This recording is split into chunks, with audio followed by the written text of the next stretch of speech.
Hello friends, again this is boy के। और आज की इस वीडियो में हम देखने वाले हैं कि बिना किसी रिस्क के हम शेयर मार्केट से कैसे पैसा कमा सकते हैं। मान लीजिए कि एक कंपनी है ए। उस कंपनी को अपना बिजनेस बढ़ाने के लिए 10 लाख रुपए की ज़रूरत है। अब या तो उस कंपनी का ओनर अपने दोस्तों से पैसे मांगेगा या तो अपने रिश्तेदारों से। अब अगर इससे भी पूरे पैसों का जुगाड़ नहीं हो पाता है तब वो IPO यानी इनिशियल पब्लिक ऑफरिंग निकालेगा। जब भी कोई कंपनी मार्केट से पहली बार पैसा उठाती है तब उसको IPO बोलते हैं। अब मान लीजिए कि उस कंपनी के ओनर ने 1 लाख शेयर किए हैं, तो उस हिसाब से हर शेयर की कीमत 10 रुपये होनी चाहिए। अब अगर मैं कहूँ कि मैंने उस कंपनी के 100 शेयर खरीद लिए हैं, तो मैंने उस कंपनी में 100 × 10 यानी 1000 रुपये इन्वेस्ट किए हैं। ऐसा कर करके उस कंपनी की पैसों की दिक्कत भी सॉल्व हो गई और अब आगे वो कंपनी जब भी प्रॉफिट कमाएगी तो वो प्रॉफिट 1 लाख शेयर्स में बढ़ जाएगा और मुझे 100 शेयर्स के हिसाब से प्रॉफिट मिल जाएगा। लेकिन अगर कंपनी लॉस में जाती है तो मुझे लॉस भी झेलना पड़ेगा। अब आप कहोगे कि भाई ये के मेरे पास तो इतना टाइम ही नहीं है कि मैं खुद हर कंपनी में जाकर रिसर्च करके देखूं कि कौन सी कंपनी इन्वेस्टमेंट के लिए सही है या नहीं। तो इसके लिए म्यूचुअल फंड कंपनीज होती हैं। इन कंपनीज में एक्सपर्ट्स बैठे होते हैं जिनका काम ही शेयर्स खरीदना और बेचना होता है। चलिए इनके काम करने के तरीके को हम थोड़ा सा समझ लेते हैं। मान लीजिए कि आपने किसी म्यूचुअल फंड कंपनी में 1000 रुपये जमा किए, आपके दोस्त ने भी उसी कंपनी में 5000 रुपये जमा किए। ऐसा करते करते जब उस म्यूचुअल फंड कंपनी के पास बहुत सारे लोगों से पैसे मिल जाएंगे, मान लीजिए कि उस म्यूचुअल फंड कंपनी को 1 लाख रुपये मिल गए, मतलब उनके पास टोटल 1 लाख रुपये इकट्ठा हो गए। तब वो कंपनी म्यूचुअल फंड जो कंपनी है वो उस 1 लाख रुपये को थोड़ा थोड़ा करके बहुत सी कंपनीज़ में इन्वेस्ट कर देगी। अब मान लीजिए कि उसमें से कोई एक कंपनी डूब भी जाती है, तब भी मैक्सिमम कंपनीज प्रॉफिट ही देंगी, क्योंकि वो कंपनीज अलग अलग सेक्टर्स में होती हैं और अपने सेक्टर की जायंट होती हैं। फॉर एग्जांपल, अभी रिसेंटली कोरोना में बहुत से सेक्टर्स लॉस में थे, बट फार्मास्यूटिकल्स और टेलीकॉम सर्विसेज को कुछ खास फ़र्क नहीं पड़ा और एग्रीकल्चर सेक्टर ने तो ग्रोथ भी दिखाई थी।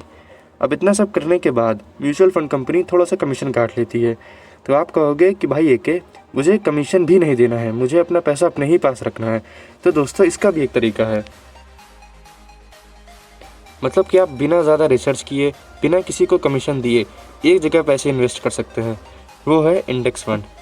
इंडिया में मेनली 2 इंडेक्स फंड्स हैं, पहला निफ्टी और दूसरा BSE यानी बॉम्बे स्टॉक एक्सचेंज। निफ्टी में इंडिया की टॉप 50 कंपनीज़ होती हैं, जबकि BSE में टॉप 30 कंपनीज़ होती हैं। मतलब हम ये भी कह सकते हैं कि BSE में जो 30 कंपनीज़ हैं वो और निफ्टी के ऊपर की 30 कंपनीज़ दोनों बराबर होती हैं, यानी मतलब दोनों कंपनीज सेम ही होती हैं। अब आपके मन में एक सवाल आ रहा होगा कि इसमें रिस्क तो नहीं। तो देखिए, अगर आप शॉर्ट टर्म के लिए इन्वेस्ट करेंगे तो 50-50 का चांस रहेगा। आप बहुत पैसा भी कमा सकते हैं और आप बहुत पैसा गंवा भी सकते हैं। देखिए, सिर्फ इंडेक्स फंड्स ही नहीं, अगर आप शॉर्ट टर्म के लिए बड़े से बड़े इन्वेस्टर्स से भी इंडिविजुअल कंपनी तक में इन्वेस्ट करवा देंगे तब भी वो 50-50 का चांस ही रहेगा। और ये मैं हवा में बातें नहीं कर रहा, बल्कि प्रीवियस डेटा और रिसर्च पर बता रहा हूँ।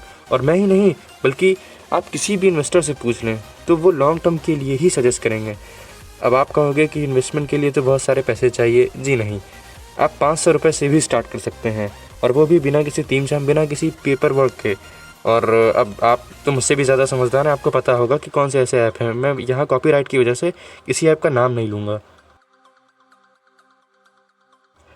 और इंडेक्स फंड्स की एक और ख़ास बात जो मैं आपको बताना भूल गया, वो ये है कि मान लेते हैं आपने इंडेक्स फंड्स में 100 रुपये लगाए हैं, तो जो कंपनी जितना ऊपर होगी उसमें उतना ज़्यादा पैसा लगेगा। नंबर 1 कंपनी में 10.66 रुपीज़ लगेगा, यानी 10.66% पैसा लगेगा। उसके बाद जो कंपनी सेकंड नंबर पर होगी उस पर 10.37% पैसा लगेगा। ऐसा करते करते जो कंपनी 50वीं होगी उस पर महज 0.38% पैसे ही आपके लगेंगे। और ये कंपनीज हर सेक्टर की होती हैं, for example agriculture, oil and gas, finance, IT, banking etcetera. अब इन सब वजह से निफ्टी इज़ सेफेस्ट इन्वेस्टमेंट, और लॉन्ग टर्म में निफ्टी ने 15% का रिटर्न दिया है। और यहाँ तक कि वॉरेन बफेट की कंपनी बर्कशायर हैथवे ने सालाना 18% का ही रिटर्न दिया है। तो ये एक बहुत अच्छा इन्वेस्टमेंट माना जाता है। अब ज्ञान तो बहुत हुआ, थोड़ा सा प्रैक्टिकल भी करके देख लेते हैं। अगर आपने ईयर 2000 में रॉयल एनफील्ड में, जो कि आयशर मोटर्स की सब्सिडरी कंपनी है, उसमें 50,000 इन्वेस्ट किए होते तो आज वो 6 करोड़ 74 लाख बन जाते। पर ये भी याद रखिए कि उस वक्त बुलेट की, यानी जो रॉयल एनफील्ड हमारी प्यारी बाइक है, उसकी कीमत भी 50,000 के आस ही पास थी। तो आज वो बाइक कहीं बर्बाद हो गई होती, और लेकिन आपके ये शेयर्स 6,74,00,000 रुपए के हो गए होते। तो थोड़ा सा समझिएगा इस चीज़ को। MRF में आपने अगर 1990 में 1 लाख लगाए होते तो आज वो 65 करोड़ होते। आज के दिन आप मात्र अगर 10,000 रुपये निफ्टी में लगा दें, तब वो 2035 में 80,000 हो जाएंगे। अब शायद ये आपको ज़्यादा नहीं लग रहा होगा, लेकिन ये बहुत है, क्योंकि आपने कोई काम नहीं किया। चलिए, आपने आज से हर महीने 10,000 निफ्टी में लगाए तो 2050 में वो 7 करोड़ हो जाएंगे। इसके लिए भी आपने कोई काम नहीं किया। और अगर आज से आपने हर महीने 30,000 लगाए निफ्टी में, तो वो 2030 यानी महज 10 साल बाद 21 करोड़ रुपए हो जाएंगे। तो आप भाई इस चीज़ को समझ लो। आज के टाइम पर इन्वेस्टमेंट एक नेसेसिटी बन गई है। पहले लोग शौक में करते थे या एक साइड इनकम के लिए करते थे। आज के टाइम पर इन्वेस्टमेंट ज़रूरी है। हिंदुस्तान में इन्वेस्टमेंट सिर्फ 1 से 2% लोग करते हैं, बाकी US में 50%। आज के लिए बस इतना ही। और अगर आप चाहते हैं कि मैं शेयर मार्केट पर एक एडवांस वीडियो बनाऊं या फिर कंप्लीट इन्वेस्टमेंट ट्यूटोरियल बनाऊं, तब आप कमेंट बॉक्स में नीचे मुझे बता सकते हैं। और अगर आपको कोई और टॉपिक पर वीडियो चाहिए तो आप वो भी मुझे बता सकते हैं, मैं उस पर ज़रूर वीडियो बनाऊंगा। Thank you.